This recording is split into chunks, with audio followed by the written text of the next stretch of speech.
छठवीं गाथा पद्यानुवाद के साथ एक साथ बोलिए सभी।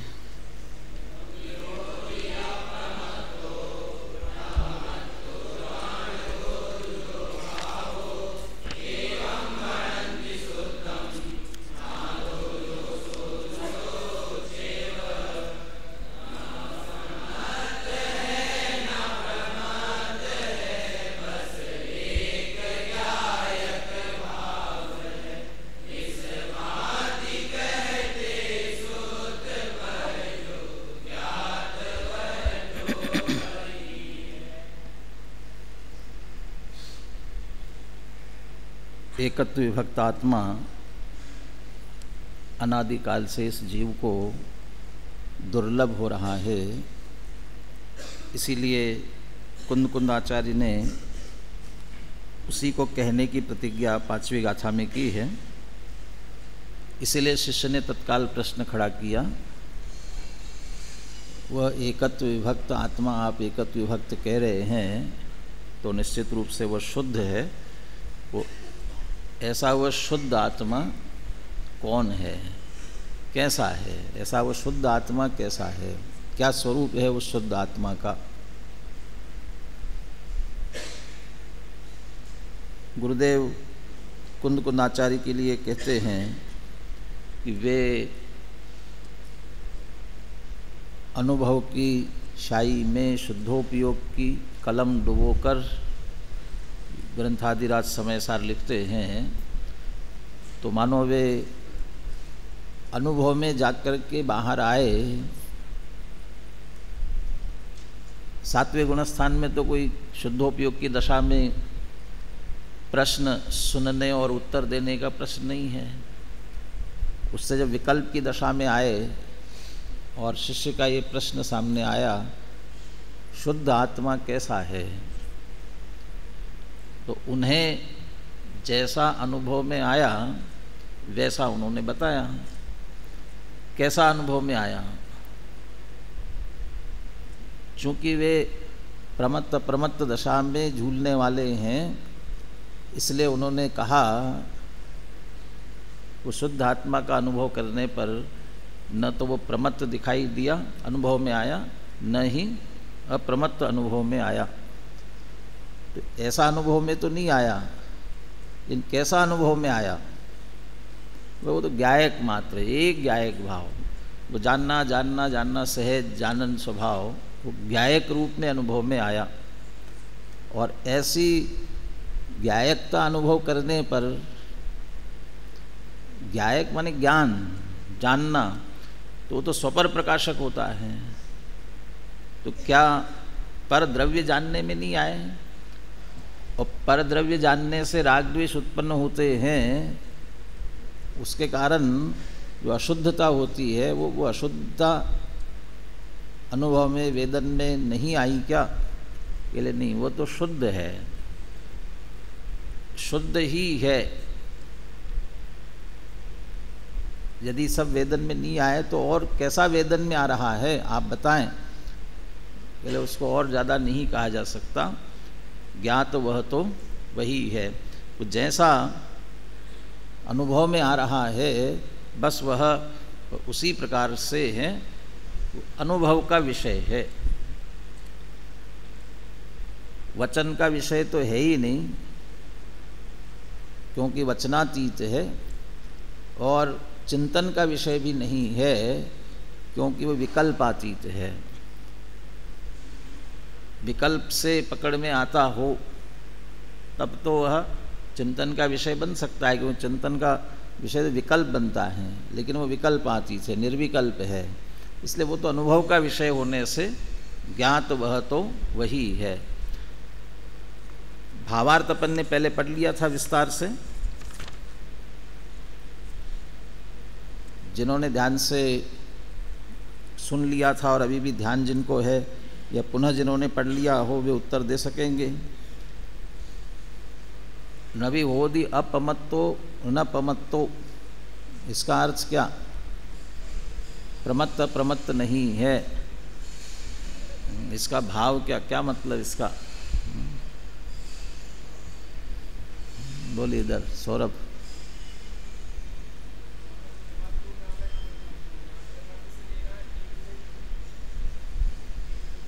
प्रमत्त से लेना है 1 से 6वें गुण स्थान में, 1 से 6वें गुण स्थान तक जितने भी जीव आते हैं वो सब लेना है प्रमत्त के अंतर्गत, और अप्रमत्त के अंतर्गत लेना है 7वें से 14वें गुण स्थान वर्ती जीव। 7वें से 14वें गुण स्थान वर्ती। और तात्पर्य क्या हुआ सीधा? इसका तात्पर्य हुआ कि मतलब यहाँ पर जो मैं ज्ञायक भाव हूँ उसको नहीं, मैंने सभी गुणस्थान लेना, सारे गुणस्थानों से अतीत है वो, गुणस्थानातीत है, गुणस्थान उसके नहीं है।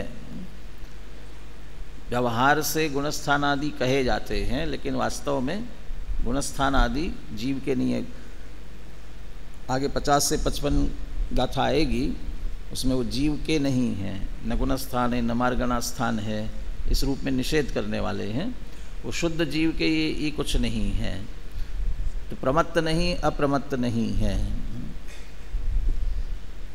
क्या वास्तव में नहीं है प्रमत्त अप्रमत्त? तो मुनिराज तो 6, 7वें गुणस्थान में झूल रहे, या जीव के तो ये गुणस्थान होते हैं, आत्मा में ही तो ये गुणस्थान होंगे, तो गुणस्थान नहीं है ऐसा कैसे कह रहे हैं? क्या अपेक्षा है? अच्छा, उत्तर दे रहे हैं क्या? हमें से कुछ पूछ रहे हैं, जिससे पूछा जाए उससे उत्तर देना है। चलिए, कह दिया है। भावार्थ में बात आई थी कि यहाँ शुद्ध नय को मुख्य करके बात कही जा रही है। शुद्ध नय की दृष्टि से देखा जाए तो वह प्रमत्त नहीं, अप्रमत्त नहीं।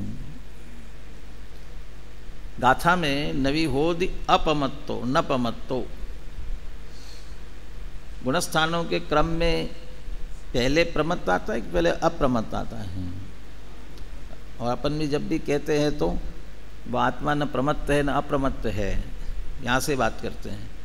लेकिन गाथा में लिखा पहले नवी होदि अपमत्तो न पमत्तो, न अप्रमत्त है न प्रमत्त है। तो अप्रमत्त पहले क्यों कह रहे हैं? तो अभी मैंने जैसे कहा ना, अनुभव में जाकर के शुद्धोपयोग से बाहर आकर के उत्तर दिया था। तो शुद्धोपयोग से आए थे, और शुद्धोपयोग की दशा में कौन से गुणस्थान में थे? अप्रमत्त गुणस्थान में थे। तो वहाँ से लौट कर आए थे, इसलिए कहा अप्रमत्त नहीं है। चलो, अप्रमत्त तो नहीं है, लेकिन अभी आप कौन सी दशा में हो जब उत्तर दे रहे हो? सामने वाले को समझाने का विकल्प आ रहा है, उस समय आप कौन सी दशा में हो? अभी तो प्रमत्त दशा में हो ना? नहीं, ये प्रमत्त दशा भी आत्मा में नहीं है, इसलिए अप्रमत्त भी नहीं और प्रमत्त भी नहीं। वैसे कोई क्रम नहीं गाथा में लिखा, इसलिए इस रूप में हम उसे कह सकते हैं। गाथा के विशेष अर्थ को, विशेष भाव को अमृतचंद्र आचार्य टीका में स्पष्ट करते हैं। तो टीका में 4 बातों की चर्चा विस्तार से आएगी। विस्तार माने स्पष्ट करेंगे, कोई बहुत विस्तार का अर्थ बहुत लंबा चौड़ा विस्तार ही वो जरूरी नहीं है। वैसे तो प्रमत्त अप्रमत्त नहीं है गाथा में पहले बात आई है, लेकिन कौन नहीं है प्रमत्त अप्रमत्त? एक ज्ञायक भाव ने पहला प्रश्न ये पूछने की सोच कर आया था, वो छूट गया। शुद्ध आत्मा कौन है पूछा ना, तो गाथा में शुद्ध आत्मा के लिए क्या कहा है? यहाँ 6वीं गाथा में है ना, कौन है वो शुद्ध आत्मा, कैसा है? ज्ञायक भाव। अमृतचंद्र आचार्य भी टीका में सबसे पहले उस ज्ञायक भाव की बात करते हैं। वो ज्ञायक भाव कैसा है उसकी विशेषता बताते हैं, और फिर लेते हैं कि वो ज्ञायक भाव प्रमत्त अप्रमत्त नहीं है, क्यों नहीं है, कैसा नहीं है, ये उसके बाद लेते हैं। फिर तीसरा चरण है एवं बढ़ंती शुद्धम, इस प्रकार उसे शुद्ध कहते हैं।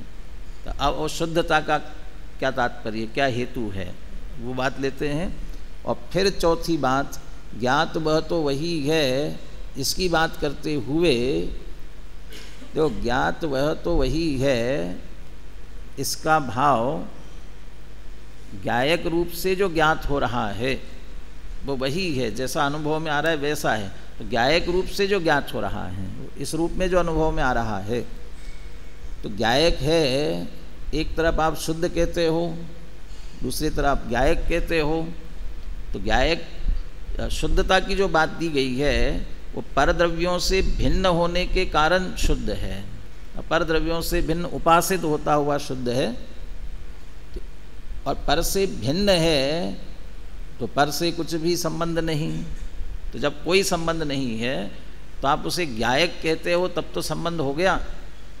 क्यों? क्योंकि ज्ञायक माने जानने वाला, तो जानने के लिए तो पर का संबंध आ गया। तो उसके उत्तर में कहा पर को जानता तो है, लेकिन पर को जानते हुए भी वो जो ज्ञेयों को जान रहा है ना, पर ज्ञेयों को, वो उन ज्ञेयों की अशुद्धता ज्ञायक में या ज्ञान में नहीं आती है। पर को ज्ञेयों को जानते हुए भी ज्ञेयकृत अशुद्धता ज्ञान में या ज्ञायक में नहीं आती, इसलिए अशुद्ध होने का प्रश्न नहीं है। वो अशुद्धता तो नहीं आती, लेकिन संबंध तो हो गया पर के साथ जानने के रूप में। नाम आपने जो ज्ञायक दिया इसीलिए तो दिया, इसलिए नहीं अकेला पर को जानने के कारण ज्ञायक है ऐसा नहीं है। स्व को जानता है तो स्व को जानने के काल में भी वह ज्ञायक है, जानता है ना, जैसे स्व को जानने के काल में भी वह ज्ञायक ही है। और विशेष चर्चा क्रमशः आएगी, तब बात करेंगे इसमें। टीका क्रमशः अपन पढ़ते हैं। ज्ञायक भाव की विशेषता सबसे पहले, यो ही नाम स्वतः सिद्धत्वेन अनादि अनंतो नित्योद्योतो विशद ज्योतिर्ज्ञायक एको भावः। जानगो दुजो भावो, ये जो है ना, इसमें से ना ज्ञायकस्तु यो भावः, एक शब्द भी ले लिया उन्होंने, एक ज्ञायक भाव, ज्ञायक एको भावः। तो एक से तात्पर्य दोनों ले सकते हो। तो एक ज्ञायक भाव, तो एक ज्ञायक भाव माने बस मात्र ज्ञायक है, ज्ञायक के अलावा और कुछ नहीं है। ज्ञायक ज्ञायक जान, यही उसका एक। तो बाकी के निषेध की बात आई। और दूसरा एक है और पर का कोई संबंध नहीं है, भेद नहीं है, उस दृष्टि से भी एक कह सकते हो।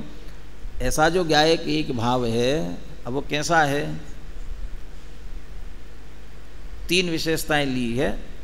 अनादि ही, अनंतः, अनाद्यनंत एक साथ नहीं लिया, अनादि ही अलग लिया ना, उसमें विभक्ति लग गई ना, प्रथमा अनादि ही और फिर अनंतः, फिर नित्योद्योतः विशद ज्योति, ऐसा ज्ञायक भाव।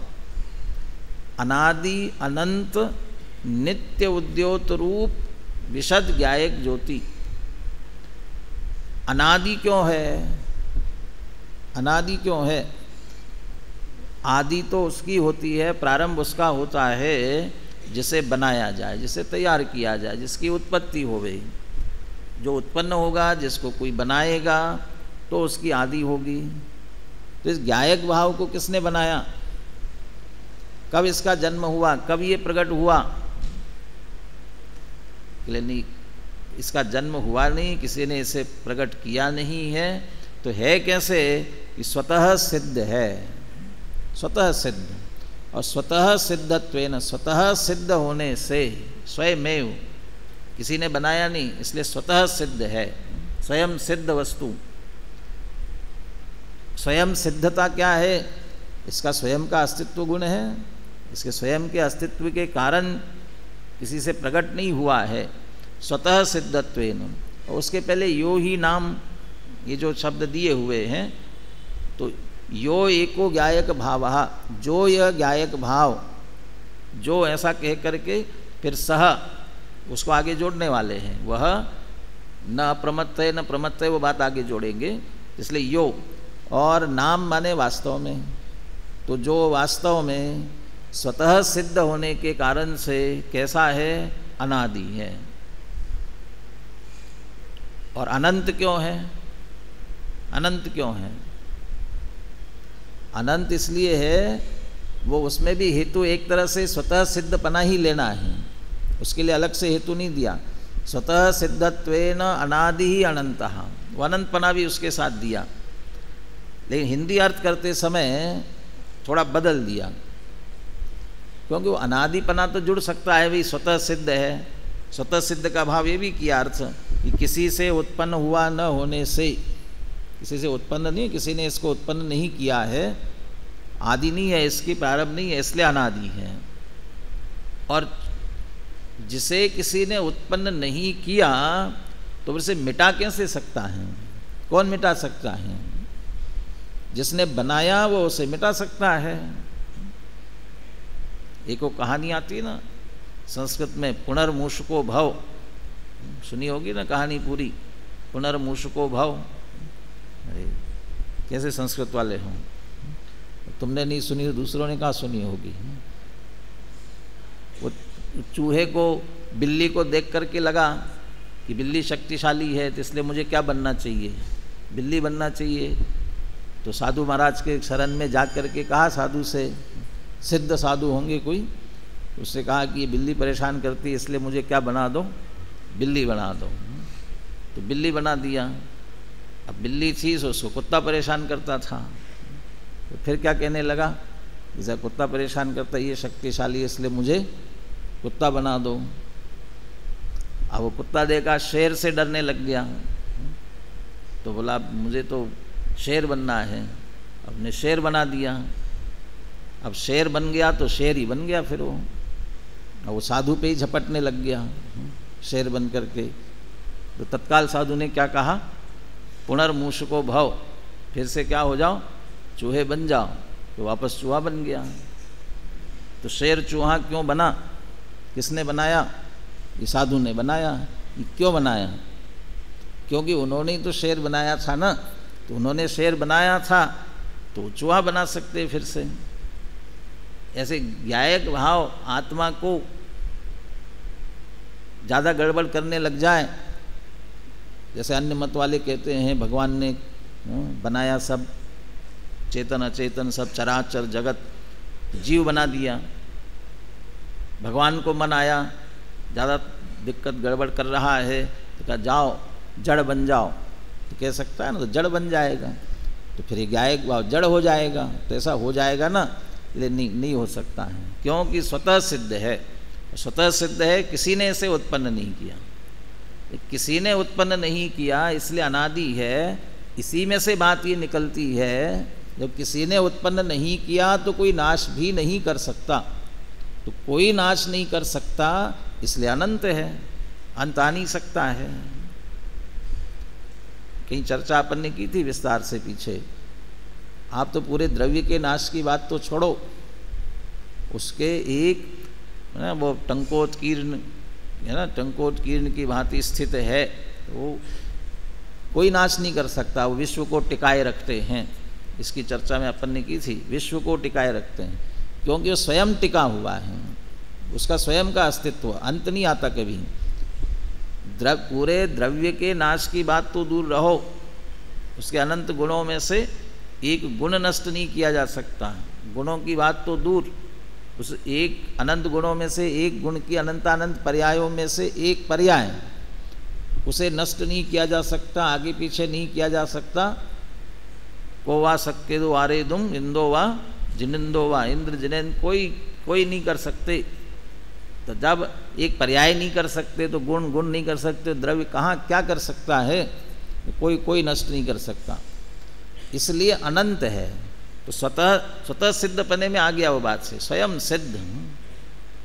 किसने बनाया, कि न हूँ न कर्यो न धरे को, भाई न किसी ने किया, न कोई धारण करने वाला है, न हरने वाला है, कोई नहीं है, स्वतः सिद्ध है।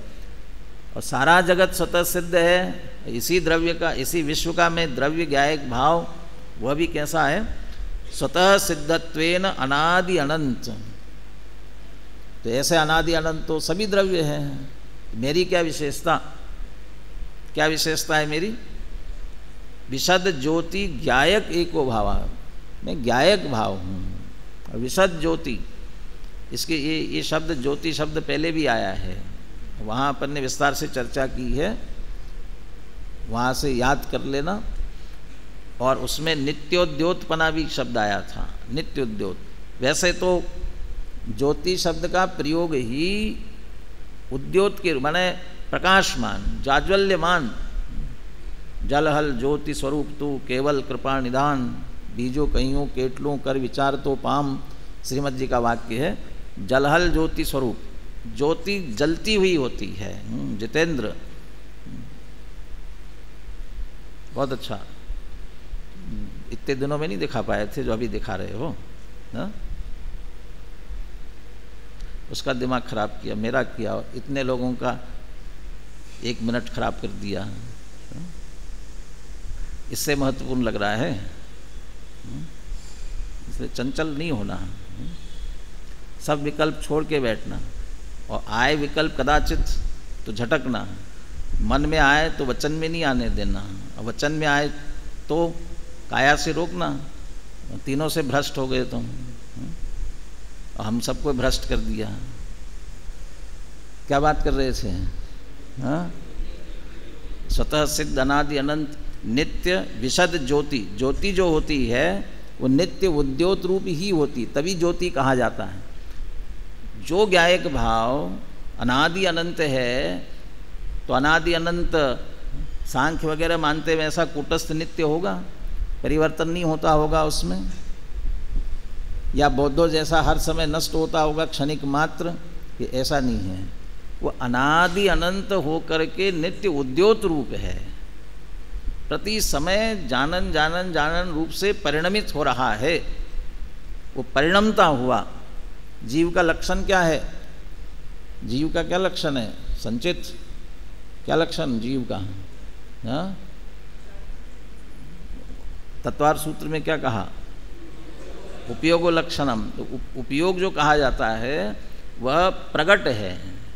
उपयोग वाले स्वभाव मात्र नहीं, चैतन्यान विधायी परिणाम, परिणमित होता हुआ वो नित्य उद्योत रूप ही रहता है। उद्योत कहा, निर्मल ज्योति, ज्योति हमेशा निर्मल होती है। जितना धुआं कालीमा जो कुछ भी हुए वो सब बाहर, आप ध्यान से देखो उसे, कालीमा भी दिखाई दे रही हो, ऊपर ऊपर दिखेगी। जो मूल ज्योति प्रकाशमान है वो तो स्वच्छ ही होती, विशद निर्मल। ऐसा जो ज्ञायक भाव है, उस ज्ञायक भाव देखो तो वह स्वच्छ निर्मल ही होता है। ज्ञायक पने में मलिनता नहीं होती। जो मलिनता होती है प्रकाशन में भी मलिनता नहीं होती, पर प्रकाशन में भी मलिनता नहीं होती है। वो मलिनता श्रद्धा और चारित्र में, श्रद्धा में एकत्व पर से स्थापित करने पर और चारित्र से पर में लीन होने पर मलिनता आती है। तो ज्ञान में भी मलिनता कही जाती है, उसकी अपनी मलिनता नहीं है। वो श्रद्धा ज्ञान की विपरीतता के कारण से मलिनता आई है। उस मलिनता को छोड़कर गौण करते हुए सीधे ज्ञायक भाव को देखा जाए तो स्वच्छ निर्मल है, उसमें मलिनता नहीं आई। भावार्थ का पहला वाक्य, भावार्थ के पहले वाक्य में क्या लिखा? अशुद्धता पर द्रव्य के संयोग से आती है, उसमें मूल द्रव्य तो अन्य द्रव्य रूप नहीं होता, मात्र पर द्रव्य के निमित्त से अवस्था मलिन हो जाती है। वो अवस्था मलिन हो जाती है, मूल द्रव्य देखा जाए तो वो द्रव्य मलिन नहीं होता। ऐसा उस मूल द्रव्य, वो ज्ञायक भाव, ये द्रव्य की बात, द्रव्य वो द्रव्य स्वभाव वो मलिन नहीं हो रहा है, इसलिए वो ज्ञायक ज्योति नित्य उद्योत रूप वह मलिन नहीं है, वो स्वच्छ ही है। ऐसा वह ज्ञायक भाव। पुनः पढ़ते हैं वाक्य, यो ही नाम स्वतः सिद्धत्वेन अनादि ही अनंतः। तो अनादि अनंत पना दोनों लगा लेना। स्वतः सिद्ध होने से, स्वतः सिद्ध होने से इसके दो अर्थ, जो स्वयं सिद्ध है उसे कोई उत्पन्न नहीं करता इसलिए अनादि है। जब किसी ने उत्पन्न नहीं किया तो उसका नाश भी कोई नहीं कर सकता इसलिए वह अनंत है। और वह नित्य उद्योत रूप निर्मल ज्योति स्वरूप ऐसा ज्ञायक एक भाव, ये ज्ञायक भाव की व्याख्या हुई। जान गो दुजो भावो, वो कैसा है? वो तो कहा था कि प्रमत्त अप्रमत्त नहीं है, ऐसा क्यों? अब वो स्पष्ट करते हैं। स संसार अवस्थायाम अनादिबंध पर्याय निरूपणया क्षीरोदकवत कर्म पुद्गलैः समम एकत्वे अपि द्रव्य स्वभाव निरूपणया दुरंत कषाय चक्रोदय वैचित्र्य वशेन प्रवर्तमानानां पुण्य पाप निर्वर्तकानां उपात्त वैश्वरूप्याणां शुभाशुभ भावानां स्वभावेन अपरिणमनात् प्रमत्तो अप्रमत्तश्च न भवति। प्रमत्तो अप्रमत्तश्च न भवति। यो एको ज्ञायक भावः सह प्रमत्तो अप्रमत्तश्च न भवति। यहाँ जाके वाक्य पूरा हुआ है। वो जो ज्ञायक भाव जिसकी विशेषता बताई वह न प्रमत्त होता है न अप्रमत्त होता है। टीका में प्रमत्त पहले ले लिया है। न प्रमत्तो अप्रमत्तश्च, प्रमत्तो अप्रमत्तश्च न भवति। प्रमत्त अप्रमत्त वह नहीं होता। कब नहीं होता प्रमत्त अप्रमत्त? जब सिद्ध दशा प्रकट कर लेता है तब। बराबर है ना? जब सिद्ध हो जाएगा तो गुणस्थानातीत हो गए ना, गुणस्थान से अतीत सिद्ध हो गए तब वह प्रमत्त अप्रमत्त नहीं होता। ठीक है? यहाँ गाथा में भी यही कह रहे हैं ना, जब सिद्ध भगवान बनेंगे तब प्रमत्त अप्रमत्त नहीं होंगे। तो कब कह रहे हैं? अभी कह रहे हैं। अभी तो अभी माने कब? इस संसार दशा में है कि नहीं? यहाँ संसार दशा में। तो संसार दशा में कैसे? संसार अवस्था में जो होगा तो संसारी जीव किसी न किसी गुणस्थान में होंगे ना।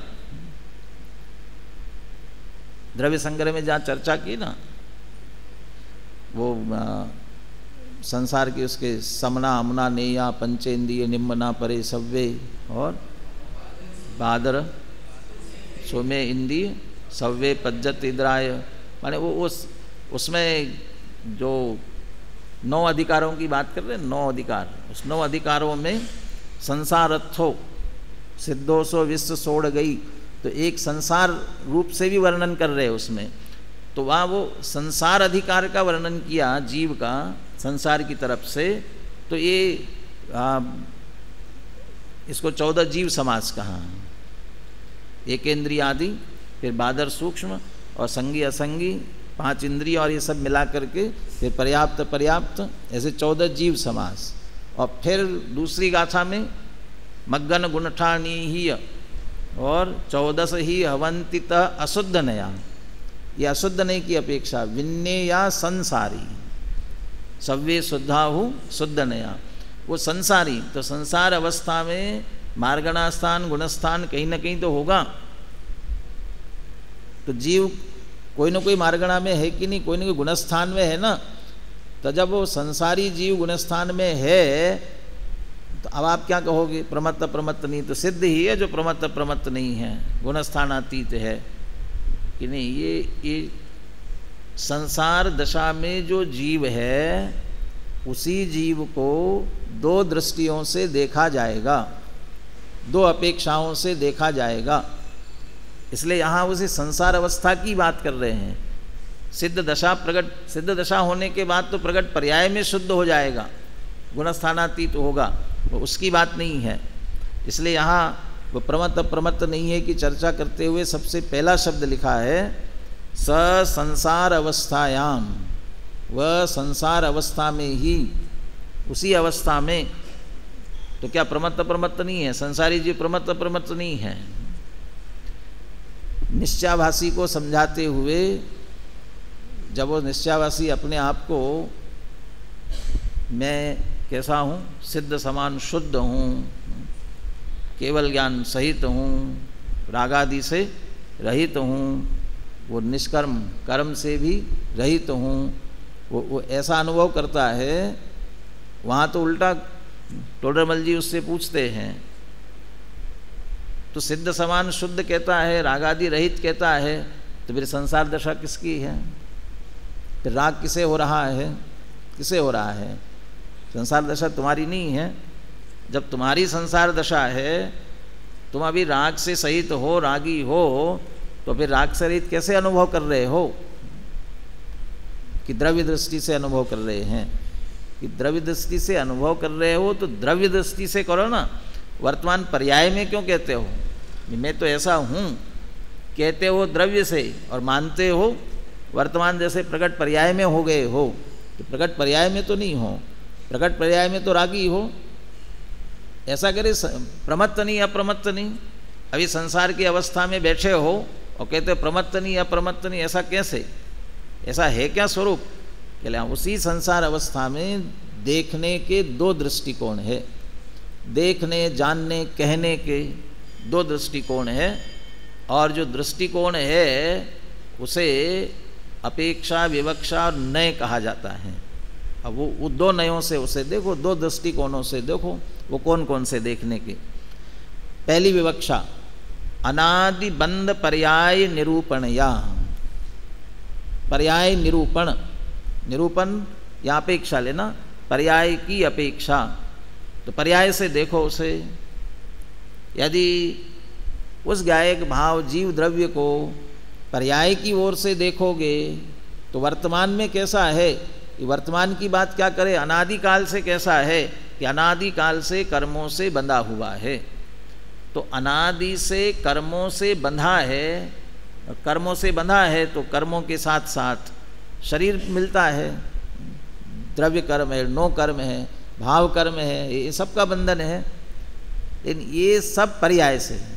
तो इसे यदि हम पर्याय दृष्टि से देखते हैं तो पर्याय दृष्टि से, और वो भी कौन सी पर्याय देखनी अभी, कौन है प्रियम, कौन सी पर्याय देखने की बात कर रहे हैं?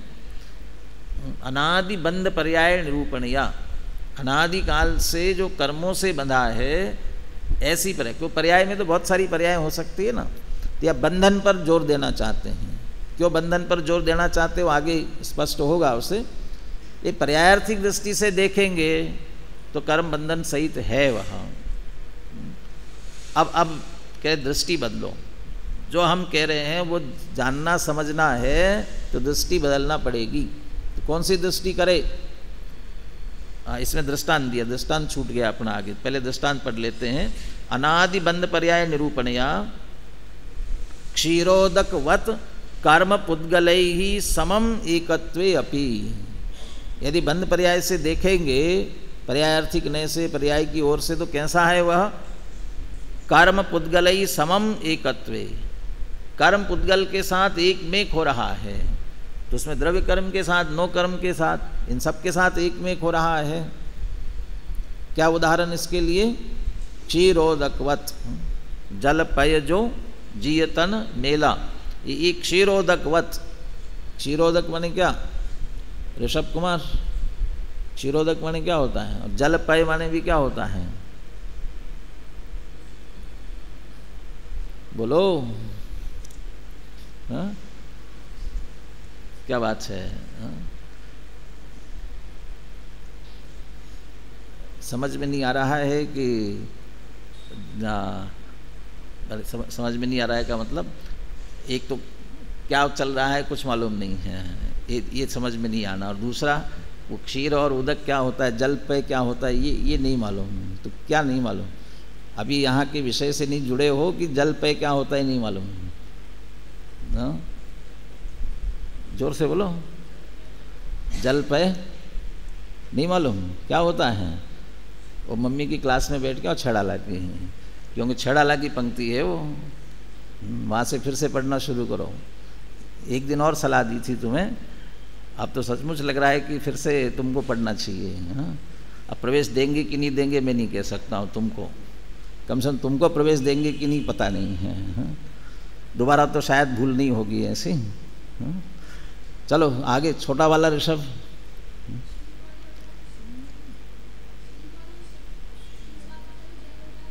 अच्छा, और क्षीरोदक, हाँ खीर में पानी डाल दिया। अगला ऋषभ। अरे वही तो पूछ रहा तुम, अब जल पे की जगह क्षीर उदक है, तुम क्षीर नीर कर दिया उसे। हमारी सीधी भाषा में समझ में आए वैसा बोलो ना, क्या शब्द है? हाँ? इतना क्यों उलझ रहे? समझ नहीं, जैसा ऐसा कोई तात्विक गहरा सूक्ष्म प्रश्न कर दिया गया हो। हाँ? और तीनों ऋषभ हो, पहले तीर्थंकर का नाम। हाँ हाँ क्षीर नीर क्या होता है, यही तो पूछ रहे हैं। क्षीर नीर उसको समझाओ क्या होता है, हमको नहीं आ रहा है समझ में। जल माने क्या होता है? चलिए ठीक है, आ गया समझ में ऋषभ? हाँ अभी नहीं आया, बाद में समझा देना। दूध पानी की तरह हाँ एक में खो रहे हैं। दूध और पानी यदि मिला दिया जाए तो एक होता है ना। और इतने इतने शब्द आएंगे तो उलझोगे, तो संस्कृत के और कठिन शब्द आएंगे तो क्या करोगे? हाँ क्षीर उदक, दूध और पानी की तरह। दूध पानी, दूध में पानी डाल दिया जाए तो भिन्न भिन्न बिल्कुल नहीं दिखाई देता। ऐसा ही कर्मों से बंधा देह में स्थित है तो देह से कर्म से भिन्नता बिल्कुल दिखाई नहीं देती। वो एक मेक पना बताने के लिए, कितना भी एक मेक होए तो एक क्षेत्र होगा ही। समम एकत्वेपि कर्म पुद्गलै ही समम, कर्म पुद्गलों के साथ एकत्वे अपि, एकत्व का एक क्षेत्र होगा। ऐसा एक मेक होने पर भी अब कहते दृष्टिकोण बदलो। अब कौन सा दृष्टिकोण? द्रव्य स्वभाव निरूपणया। अब द्रव्य स्वभाव से देखा जाए। अब द्रव्य दृष्टि से देखोगे द्रव्य कैसा है, मूल ये पर्याय में तो ठीक है, और द्रव्य कैसा हो रहा है, द्रव्य स्वभाव निरूपणया। अब अंतिम से उल्टा चलेंगे अभी। प्रमत्तो अप्रमत्तश्च न भवति। द्रव्य स्वभाव से देखेंगे तो द्रव्य प्रमत्त अप्रमत्त नहीं होता। क्यों नहीं होता? क्योंकि प्रमत्त अप्रमत्त होने के लिए उसे शुभाशुभ भाव रूप से परिणमना जरूरी है। शुभाशुभ भाव रूप से परिणमेगा तो प्रमत्त अप्रमत्त ये भेद खड़े होंगे। तो पहले पीछे से कहा है शुभाशुभ भावानाम स्वभावेन अपरिणमनात् प्रमत्तो अप्रमत्तश्च न भवति। द्रव्य स्वभाव से देखेंगे तो वो ज्ञायक भाव शुभाशुभ भावों के स्वभाव से परिणमित नहीं होता, शुभाशुभ भाव रूप नहीं होता। इसलिए प्रमत्त भी नहीं और अप्रमत्त भी नहीं है। आज सिर्फ ये हेतु पढ़ लेते हैं, विशेष चर्चा कल करेंगे। शुभाशुभ भावों के स्वभाव रूप से नहीं परिणमता। द्रव्य स्वभाव त्रिकाल एक रूप रहने वाला ध्रुव तत्व शुभाशुभ भाव रूप से नहीं परिणमेगा। शुभाशुभ भावानाम स्वभावेन अपरिणमनात्। शुभाशुभ भाव कैसे हैं, शुभाशुभ भावों की विशेषता क्या है? तो उसके पहले वाले शब्दों में शुभाशुभ भाव की विशेषता बताई। पुण्य पाप निर्वर्तकाणाम उपात्त वैश्वरूप्याणाम, दो दिए विशेषताएं। पुण्य पाप निर्वर्तकाणाम, ये पुण्य पाप को उत्पन्न करने वाले कौन हैं? शुभ पुण्यस्य अशुभ पापस्य, शुभ भाव से पुण्य, अशुभ भाव से पाप। तो ये पुण्य पाप के निर्वर्तक कहाँ होते हैं? या अकेले पुण्य पाप ही होता है क्या? ये उपात्त वैश्वरूप्याणाम, जो विश्वरूपता को प्राप्त है। तो विश्वरूपता के दो अर्थ करते हैं। सारे जगत के विश्व के जितने संसारी अज्ञानी जीव है उन सब के प्रकट होने वाला, इसलिए वैश्वरूप्य, जिसने विश्वरूपता प्राप्त की है। पीछे चौथी गाथा की टीका में भी था ना, मोह के लिए। मोह कैसा है? जिसने सारे विश्व को एक छत्र राज्य कर रहा है, ऐसा सारे विश्व पर राज्य कर रहा है। ऐसे ये पुण्य पाप के परिणाम भी, ये पुण्य पाप वो सारे संसारी जीव, दो पाटन के बीच में साबुत बचानो कोय कहा जाता ना, ये पुण्य पाप की इसमें सारे जगत के जीव, इसलिए वैश्वरूप के। और दूसरा विविधता, बहुत प्रकार, जितने विकारी भाव है वे सब इसमें आएंगे। जितने विकारी भाव, असंख्यात लोक प्रमाण कहे जाते हैं। विकारी भाव जितने हैं वो असंख्यात लोक प्रमाण, लोक प्रमाण असंख्यात नहीं, असंख्यात लोक प्रमाण। लोक प्रमाण असंख्यात कहेंगे तो लोकाकाश में जितने असंख्यात प्रदेश है उतने ही होंगे, लेकिन उतने नहीं। एक लोकाकाश में असंख्यात प्रदेश, फिर दूसरा, फिर तीसरा लोक, फिर चौथा लोक, ऐसे असंख्यात लोक लोकाकाश खड़े करना, उसमें जितने प्रदेश होंगे उतने प्रकार के विकारी भाव। तो कितने हो गए? बहुत प्रकार के हो गए। इसके लिए करे वैश्वरूप्याणाम, बहुत प्रकार के। तो पुण्य पाप को उत्पन्न करने वाले और बहुत विविधता लिए हुए ऐसे जो शुभाशुभ भाव, ऐसे ऐसे विश्वरूपता वाले शब्दों का प्रयोग पुनः पुनः किया है। 73वीं गाथा में भी जब निर्मम शब्द की व्याख्या की ना, वो उसमें रागादि के लिए कहा। वो रागादि का ममत्व इसके जीव के नहीं है, आत्मा के नहीं है। तो उसमें भी कहा विश्वरूपत्व, अनेक पुद्गल है स्वामी जिसका क्रोधादि भाव लिए, विश्वरूप क्रोधादि भाव उनके ममत्वपने से नहीं परिणमता, इसलिए निर्मम है। तो क्रोधादि भावों का विश्वरूपत्व, तो क्रोधादि माने आश्रव भाव है, ये बहुत प्रकार के, अनेक प्रकार के, इसके लिए वैश्वरूप कहते हैं। तो शुभाशुभ भावों रूप से नहीं परिणमता, इसलिए प्रमत्त नहीं है। शुभाशुभ कैसे हैं? पुण्य पाप के निर्वर्तक है और विश्वरूप है, अनेक रूप वाले हैं। कैसे उत्पन्न होते हैं, क्यों प्रकट होते हैं? दुरंत कषाय चक्रोदय वैचित्र वशेन प्रवर्तमानानाम। जो कषाय चक्र का उदय चल रहा है, कषाय चक्र का उदय, कर्म का उदय, कर्म बंधन सहित था ना, तो उसका उदय, तो कषाय चक्रोदय, और उसकी विचित्रता है। वो कषाय चक्र की विचित्रता क्या है? वो कभी तीव्र उदय आता है, कभी मंद उदय आता है। तीव्र उदय आता है तो अशुभ रूप हो जाता है, मंद उदय आता है तो शुभ रूप होता है, इसीलिए वो पुण्य पाप का निर्वर्तक बन जाता है। ये उसके उदय की विचित्रता। कषाय चक्र उदय वैचित्र्य, और उसके वश से जो प्रवर्तित हो रहा है, उससे जो हो रहे हैं, प्रकट हो रहे हैं, कौन है ऐसे? विश्वाशुभ भाव। कषाय चक्र कैसा है कि दुरंत है। दुरंत किसे कहते हैं? आजकल एक ट्रेन चली है ना, दुरंतो, क्या होती है? फास्ट चलती है, रुकती नहीं है कहीं बीच में, नॉन स्टॉप। दुरंत माने क्या? कहीं नहीं रुकती क्या? वो अपने जगह पे जाकर के तो रुकती है ना। अनंत नहीं है, दुरंत है। अनंत और दुरंत में क्या अंतर? अनंत में अंत नहीं आएगा। ज्ञायक भाव की चर्चा करते हुए कहता स्वतः सिद्धत्वेन अनादि अनंतः, और यहाँ कषाय चक्र की बात करते तो कैसा है? वह दुरंत है। तो क्या अंतर हुआ? अनंत माने कभी अंत नहीं होगा, और दुरंत माने अंत तो होगा लेकिन अंत करना कठिन है, इसलिए दुरंत कह रहे हैं। तो दुरंत कषाय चक्र उदय वैचित्र वशेन, कषाय का समूह, अनेक प्रकार की कषाय चक्र, उदय वैचित्र वशेन, उनके उदय की ये विचित्रता, और उन उदय की विचित्रता में तीव्रता मंदता, और तीव्रता मंदता में तीव्रता भी अलग अलग तरह की, कैसे हिंसा की, कभी झूठ की, कभी 5 इंद्रिय विषय भोगों की, इस तरह की विचित्रता। शुभ में भी जाएंगे तो कभी देव पूजा, गुरु उपासना, स्वाध्याय करने की, ऐसे बहुत विचित्रताएं। तो उनके वश से जो प्रवर्तित होने वाले ये शुभाशुभ भाव की विशेषताएं चल रही है।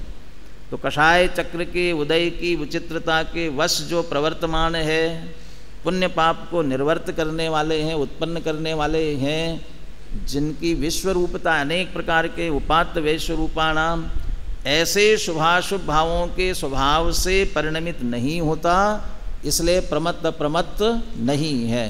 कौन, किसकी बात कर रहे हैं? ज्ञायक भाव। कब, कौन सी दृष्टि से? द्रव्य स्वभाव निरूपणया, द्रव्य दृष्टि से विचार करेंगे तो प्रमत्त नहीं होता। थोड़ी सी और चर्चा करके शुद्धता की चर्चा कल प्रारंभ करेंगे, और ज्ञेयकृत अशुद्धता नहीं आती है इसकी बात भी करेंगे कल। इसलिए पुनः अभी जिन्होंने नहीं पढ़ा हो, ये एक बार और अच्छी तरह से पढ़ करके आवे। देना उपस्थिति।